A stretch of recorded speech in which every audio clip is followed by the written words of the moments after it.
कि मोतिहारी मोतिहारी मत कह मोतिहारी हमर दाना, मोतिहारी मोतिहारी मत कह मोतिहारी हमर दाना। आ मोतिहारी के चलते पुलिस दरोगा के पूछेला कि थरथर कांपेला पूरा गांव जवार के थाना। जिला मोतिहारी करे रंगादारी धारा दी बीमारी हो, चले लगी काटा जेसर की दुपाटा आ नाच पड़ी भारी हो। जिला मोतिहारी करे रंगादारी धारा दी बीमारी हो, चले लगी काटा जेसर की दुपाटा आ नाच पड़ी भारी हो। तो पूर्वे पश्चिम में हमार मोतिहारी से हरसिद्धि ले हमार गांव बा। पूर्वे पश्चिम में मोतिहारी से हरसिद्धि गांव आ कोही के लोग गोली दागेला तो पहले वाला मोतिहारी जिला के नाम।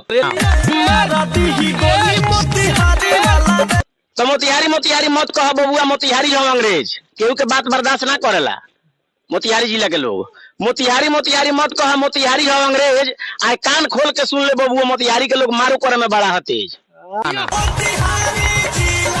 सबसे पहले राउर नाम का बताई? हमार नाम लाल बिहारी सोहनी पड़ी। लाल बिहारी सोहनी जी एकदम रहो यूपी बिहार झारखंड में तालका मचैले बानी मोतिहारी जिला के नाम लेके, के कैसे हो गल भाई? हम बैठा रहनी वीडियो लड़का बनावत रहे लो तो कहलक लो चाचा कुछ बोल। अच्छा। तो हम कुछ बोलनी तो वीडियो बना के लड़का लो डाल देलक लो। अच्छा। तो कहलक लो जो वायरल हो गल, वायरल का कहला हमरा ही पता नहीं खे, लेकिन वायरल कहत लो वायरल बा चलता। बस इतना ही जानता नहीं। का कहले रहनी उ वीडियो में? तनी फिर से एक बार उ वीडियो में कही। वीडियो में हम बोलले रहनी कि सब लोग अपना जिला जिला के बड़ाई करता। मोतिहारी रंग बेतिया रंगबाज हो, तो छापरा रंगबाज हो, तो गोपालगंज रंगबाज हो। आ हमरा मोतिहारी के नाम कोई गायकर लो लेते नहीं खे, आ सब अपना अपना जिला के नाम लेके गाना गावता लो। वही से हमरा क्रोध आयल तो अपना जिला के हम बारे में कुछ कहनी। ऐसे कहनी कि गांधी जी सबसे पहले मोतिहारी चंपारण में अपना पूर्वी चंपारण में आई रहलन, आ तहीं से मने सब कुछ शुरू भइल। तो जहाँ से शुरुआत भइल तहाँ के कोनो नामे नहीं खे, आ जौना जिला के लोग नहीं खे जानत ओकर बहुत ज्यादा नाम बा। वही के चलते हम अपना जिला के बारे में कुछ कहनी बस। और वो देख सकत बानी यहाँ के कहा नाम बा कि आरा बलिया छपरा सिवान बहुत गायकर लोग कैले बा, लेकिन आज मोतिहारी के जो नाम बा ऑल इंडिया में फेमस बा, ओकर नामे केहू नहीं खेलेते बिहार में। काहे नहीं खेले?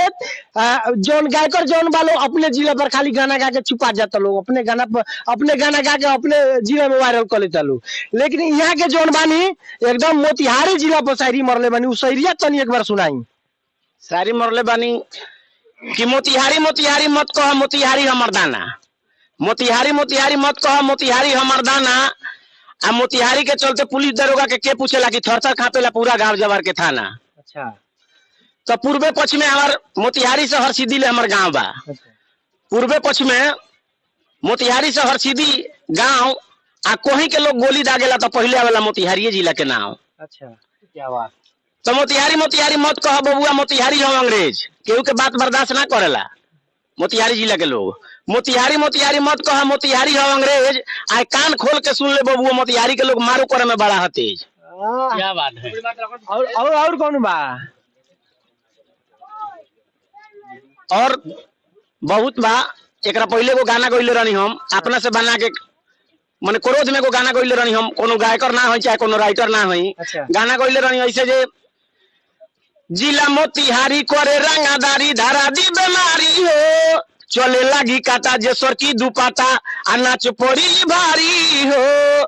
जिला मोतिहारी करे रंगादारी धारा दी बीमारी हो, चले लगी काटा जेसर की दुपाटा आ नाच पड़ी भारी हो। इसके आगे थोड़ा अभद्र है इसलिए हम नहीं बताना चाहते हैं। चलिए आप देख सकते हैं ये गायक भी हुआ करते थे कभी, मगर आज नहीं गा रहे हैं। आज वायरल हुए हैं तो मोतिहारी जिला के नाम पे शायरी बना के का लागत रहुआ मोतिहारी काहे इतना रहुआ खास लागत?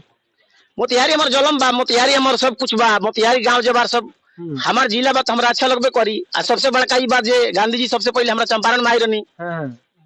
गांधी जी जे चंपारण से मतलब अपन शुरू कैले सत्याग्रह ना जी। वही से रहुआ मतलब ये गायकर लोग कहल चाहता नहीं कि काहे भुलाता लोग जी। ये जिला से जोन की बा हमने के देश आजाद भय रहे ना। जी जी।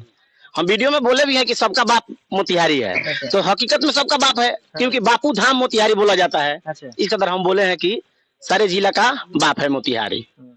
चलिए आप तो देख ही लिए, अभी यहाँ पे बहुत सारे जनता है, इन लोग से भी बात